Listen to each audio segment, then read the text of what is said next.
Hi, my name's Julia Summers. I'm a counsellor and I'm based in Cheshire in the UK. And I've written a book called Game Over, Uncovering the Secrets of Unhealthy Relationship Behaviours and Manipulation. And I've written this because I'm really passionate about this subject and helping people to get out of these relationships and to believe that they don't need to live their lives surrounded by people who are playing games with them. So for a few years, I have been researching and doing everything I can to try and help and support my clients, because the majority of my client group is affected by this. And what I learned was quite shocking along the way. There were tears and it was very upsetting. Really shocking at times. This led me down rabbit holes, researching places like the red pill movement and lots of information in the manosphere, the pickup artist industry, and all those rules and beliefs that we've learnt and carried on throughout our lives that we've picked up in our childhood as well. So there's lots of different areas that I cover in the book. But the main thing that I wanted to get out when I did this book was that as I've sat with clients, I've heard the same stories and experiences over and over again. And there are so many patterns. There are patterns in the types of behaviours that people use to gain power and control over you. And when they do so, they use these specific patterns, and these patterns have started becoming quite well known on the internet and in social media in the last couple of, the last year in particular, and in recent months especially. So people talk about these terms like gaslighting and love bombing, minimization, Darvo, and these are just sort of flung around. But what they actually mean and why they work on us, that's really important for us to understand. Like, how do we actually spot when people are doing these things to us? So I've written in my book, there's over 60 tactics and techniques that people use to gain power and control over us. And there are reasons why they do it, and I explain what people get out of doing it. I also answer the question which everybody asks is, do they actually know what they're doing to me? Do they know that the pain that they're causing? Everything that I've written in the book is backed up by research. There's references all over the place. It's dead easy to read, and there are loads and loads of real life relatable examples in there.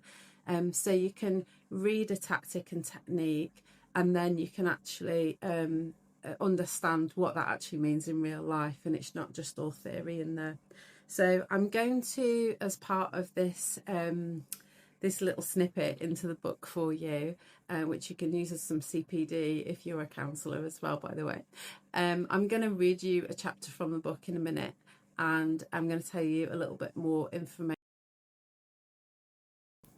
So this is the book, Game Over, Uncovering the Secrets of Unhealthy Relationship Behaviours and Manipulation. Now, the reason why I picked this title is because there was a book that was created by a guy called Neil Strauss, and he wrote a book called Game On. And he was a pickup artist, and he joined a gang of pickup artists in America. And he was absolutely amazed. He could go out with these guys and they would play all these tricks on women to get them all into bed. And he went on this roller coaster journey of learning all these tactics and tricks to manipulate people into sleeping with him. And the book was called Game On. And disgusted and horrified by the fact that people think it's a game to manipulate and trick people and coerce them into having sex with them, including overriding their consent, etc. I decided to call the book Game Over because it is time that people stop playing these games with people. The other thing that I wanted to add was the subtitle of Uncovering the Secrets of Unhealthy Relationship Behaviours and Manipulation. Because what I've noticed when I work with people is that a lot of people that are in abusive relationships, they don't realise that they're in an abusive relationship. So when you write a book and says this is for people who have been abused, or this is for people who are with a narcissist, that doesn't help those people who are in a relationship with tricky or problematic behaviours and they're not quite sure. And maybe it doesn't actually trip over into abuse quite yet, or maybe there's some little signs of it. So hopefully the book will have a bit of a wider reach and will help people to spot those tiny little behaviours that people do that are actually warning signs and tells. Because when it comes to abuse and manipulation, there is actually a scale of how it actually escalates. And it's really important for us to understand that. And when you first meet somebody, you're not going to see that extreme escalated behaviour. You're only going to see the first ways that they treat you. And actually, some of the ways that they treat you in manipulation can actually feel like care and love when they're not actually at all. What they are is ways to trick you into creating connection and forcing intimacy with you quicker, so you trust them quicker, and then they can get down to the business of controlling you and having power over you. So in the book there is loads and loads and loads of stuff to read. Absolutely tons. So in the beginning, we've got all the things about the introduction. I talk about safety. It's really important to know that when you are in a toxic and unhealthy relationship, that there are risks involved with your safety. So I just talk about that at the beginning. And I also talk about the language and why it matters. And this is a really interesting subject. Across the internet, on social media, and with most of the people that talk about abuse and manipulation, they talk about narcissists, they talk about abusers, and they talk about this a lot. That's how they've created their business model, talking about people, labelling people in this way. But actually, the research shows that when you call people narcissists and abusers, they are less likely to actually rehabilitate with their behaviours. Also, when you say to somebody, your partner seems like a narcissist, they're less likely to take that on board and they are likely to respond defensively. So if you focus on the behaviours of manipulation, that's much better. When you focus on a behaviour with somebody and say that behaviour really hurt that person's feelings, let's talk about it, compared to you are such a narcissist, they're more likely to listen to why a behaviour hurts somebody if they're in a rehabilitation setting or therapy or something like that, than if we just accuse people and label them. So there is research to back that up and support it. But also, if you're trying to tell a friend, look, they seem really abusive and they seem like a narcissist, you're less likely to get through to them. But if you call out the behaviour, oh, you're not coming out tonight because they've said that, well, how do you feel about that? That seems to happen quite a lot. What do you feel about like not being able to go out as much? That way, you're focusing on the behaviour and the restriction, and they're more likely to think about it and be less defensive. So we'll talk about the language a little bit as well. Talk about healthy versus unhealthy communication and how power becomes control. Because in relationships, what we're looking at is that every relationship has a power dynamic running through it. There is it in every single one, in your families, friendships, works, everywhere. Every single person you meet, there's like a power situation going on. Now, power is interesting because it's not real. It's like a concept. It's a construct. And people are powerful if we give them power.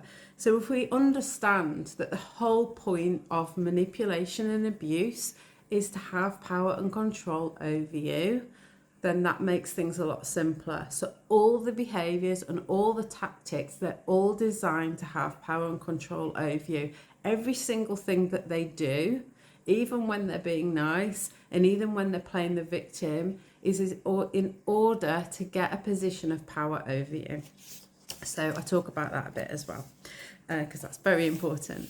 We also talk about connection as performance. So when somebody is using manipulation in a relationship with you, they're actually performing a connection with you, which is pretty scary. You know, I'm somebody who's very relational and I love very deeply and I care and I'm very attuned to people and how they feel around me. I can't imagine performing like feelings for somebody. It like just doesn't it just doesn't work. I can't get my head around how somebody can do that. But people do it all the time. And the people that are able to do it, they can compartmentalize their feelings, and then they can perform connection in order to get what they want from you. So that's what they're doing. And what they want from you is what we call supply. So people go for people who have this level of empathy and kindness and generosity and lovingness about them. So they're great targets. So people who are kind, people who are intelligent, people who have got like resources, they are great targets. And the more high value they see you, the more game playing that they're going to do to try and get hold of you as well. So when I have people sitting in my counselling room going, I'm a CEO of this or that or the other, or I've run a business for 20 years and, you know, I've got zero confidence because this person has torn me down to pieces and I feel naive and stupid, you know, why did I fall for it? No, this isn't how coercive control works. When they meet you, they're a completely different person. They perform this connection with you. They do that in specific ways, which is what I describe in the book. They are spottable in dating and things. And every single client I've ever worked with, I can guarantee you, when we start to like drill down into it, when they first meet these people, there are some red flags that pop up at some points that we've overlooked. So what I really want to do is I really want to get all these tactics and techniques out there, but the correct information about them and why they work. Not the kind of pseudo science on social media about it, but the real genuine reason why they work, what it looks like in practice, the real life examples that I give. So then people can start spotting it, and then they're not going to end up seeing me like the clients I see who have been in these marriages for 10, 20 and 30 years. So yeah, connection is performance, and they pick you because you've got something that they want. They don't pick you because you're weak. They don't pick you because you're worthless. They pick you because they see you as something that has a good enough supply that they want. Like they see you as a good target. So they're doing it for different reasons, and I go into that into the book as well. I talk about when it becomes abuse and when things change generally, because there's patterns in relationships, so it can all be going swimmingly along and then it can all change for people. And then I talk about the manipulation playbook. So in the book, the manipulation playbook, as it's here, I don't know if you can see it too well, but we have all of these tactics. So we've got from here, starting at abandonment and insecurity triggering, which is what people actually do. They actually on purpose will try to trigger insecurity and feelings and abandonment with you. Blindsiding, countering, devaluing, discarding, putting you in double binds, fake apologies, future faking, future hooking, the game of incompetence, that's an interesting one. We've got love bombing, minimising, mirroring, moving the goalposts, peacocking and openers, playing the victim. We've all heard about vulnerable narcissists, I'm sure. Preventing endings, railroading things, shaming, smear campaigns, weaponising children, weaponising sex, withholding and withdrawing from you. And you caught me red-handed, which is a really interesting tactic that I won't spoil for you. And you can read it in the book. But yeah, you think it's all over? It's not. When you catch somebody, sometimes it's not game over, it's game on for them. So I then talk about, when we get to the game over bit at the end, is, you know, the cost, what this does to you, what to do if you have or you've been experiencing abuse, how to protect yourself from manipulation, and what a healthy relationship looks like in real life. This is the book that I wished I could have given my clients over the years. And I think it would have been so helpful. I know it would have been so helpful. I'm going to read you a chapter now. I hope you like it. And then I'll tell you a little bit more about where you can get it. So the chapter that I'm going to read for you is Love Bombing. So some of us have already heard of love bombing. I'm going to tell you a little bit more about it so you can understand it from a new perspective with the research to back it up and some real life examples. So please excuse me whilst I read to you. It's like reading a story at bedtime. So love bombing. Have you ever met someone and felt, oh my goodness, they're the one? You're swept up in a romantic fairy tale and you just want to be with them all the time because they're just perfect, only for them to disappear or suddenly change from Mr. or Mrs. Perfect to what on earth happened? Love bombing is a pattern of excessive attention, affection, and validation, which is deliberately used to create an intense connection and emotional dependency. It's not always obvious at first, especially if you've never encountered it before. It can even feel really good for some people. You often get flooded with praise, romantic gestures and gifts, offers of help, the dependable and reliable communication, support, and often talk of exciting future plans and ideas. You might be told you are someone special. You are their soulmate, twin flame, the one, or that they've never felt this way before. Love bombing is a grooming technique. It involves being overly affectionate and showering someone with attention and compliments. It is designed to overwhelm us and break down our barriers and our doubts. And that was a quote by the National Centre for Domestic Violence. That lasts a little bit. Love bombing is not about genuine connection. It is a performance. If they enjoy the thrill of the chase, the feeling of catching their prey, or the supply of attention and admiration, they will almost always have love bombing in their tactical toolkit. The pace of connection is typically rapid. The chemistry is intense, with the goal of getting you to bond with them as soon as possible. The early stages feel intense. You might spend hours on the phone, receive frequent messages which can be really consuming, so much so that it can interfere with everyday life and it can feel really exciting and addictive. It can look like, so every chapter has a bullet list of what it can actually look like, so you can really drill into examples. So it can look like spending hours on the phone, talking late into the night, or texting constantly throughout the day. Romantic gestures, flowers, gifts, or handwritten notes. Being taken to high-end restaurants, spontaneous getaways, or being treated as if you're in a romantic film montage. Long emotional conversations where they reveal intimate details far too soon. Over-the-top affection in public or online, tagging you, posting about you, or updating relationship statuses within days. For some people, they don't do that. They have separate accounts and they don't get you on social media. But some people like the excessive noise of it and the display of it, and those ones will do that. You are my soulmate. I've been waiting for you my whole life. You just get me. No one has ever understood me like this before. You might hear things like, I've already told my friends and family about you. They can't wait to meet you.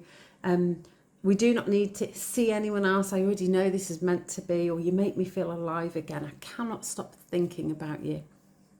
This kind of attention can feel intoxicating, especially if you've been craving connection. The constant contact and declarations of devotion can quickly become the centre of your world. The relationship does not simply develop, it can literally engulf your life. Love bombing is a type of emotional manipulation. It is a tactic that is trying to force your trust and dependence, so the love bomber quickly becomes the most important person in your life. And that is a quote by Respect Victoria. People use love bombing for several reasons, but the most common is to speed up intimacy to have sex. This is particularly promoted within PUA dynamics, which is pick-up artists. For some, the goal may be longer term: financial gain, lifestyle access, housing, emotional support, or simply the power of keeping someone emotionally hooked. The strategy is the same: overwhelm you with affection and hook you in before you've had time to meet the real them. I told him it was going a little bit too fast for me, and he told me he could not help himself. He kept saying all these lovely things about me, and in the end it felt so good that I gave in and slept with him. It was so intoxicating being around him. He ghosted me after. I was gutted. I genuinely thought I had met someone really nice. The intensity of love bombing is not sustainable. You can become so invested in the early version of the connection that it can feel incredibly destabilizing when the person you have fallen for drops a performance and becomes themselves. It creates confusion because you've been bonded with a curated version of them. This confusion causes what we refer to as cognitive dissonance, and it is difficult to unravel. Cognitive dissonance is a challenge that arises in our brain when two conflicting realities coexist. In this case, you fall in love with one version of a person who changes into someone else. Our brain struggles to understand these two opposing truths. Someone who felt safe, kind, and loving to someone whose consistency and personality has changed. It is a natural response to crave the person you met at the start, and that longing keeps many people hooked. There is a power imbalance right from the start, but it's completely hidden by the excitement. These techniques exploit our need for connection. When that connection is simulated or exaggerated, it can trigger powerful attachment responses before you've had time to see clearly. This is another quote by Respect Victoria. Love bombing is a red flag because it is a frequent indicator of further and escalating psychological and physical violence. We kept going to all these amazing places. It's really hard not to fall in love when you've been told and treated like you are special over and over. He turned out to be so abusive. 6 months later, I'm in debt up to my eyeballs and feel utterly broken and used. I cannot believe the person I met was actually someone really cruel, basically a con artist. Love bombing is not only deployed at the start of relationships, it can become part of the ongoing dynamic. It is a common firefighting technique after an argument or rupture. It is used to win back your favour instead of sitting down and working through what has happened. Love bombing can create a sense of emotional amnesia where everything feels calm and hopeful again. Whatever harm has been caused is temporarily erased by the grand affection which avoids accountability and responsibility for what has happened. Walker said, love bombing often appears during the reconciliation or honeymoon phase of the abusive cycle. After a period of tension or harm, the sudden introduction of affection can provide temporary relief and give hope that things may improve. The relief that we receive strengthens the emotional bond, and the more times we go through this process, the harder it can be to leave. Similar patterns are described in trauma bonding and bounded choice, where affection following harm makes the contrast feel powerful and addictive. And there's some research by Herman and Lalick which support that as well. A quote from Solace Woman's Aid. Love bombing can be part of early signs of abuse in a relationship, what we often call red flags. It can also be used in the reconciliation phase of the abuse cycle, especially after an incident of abuse.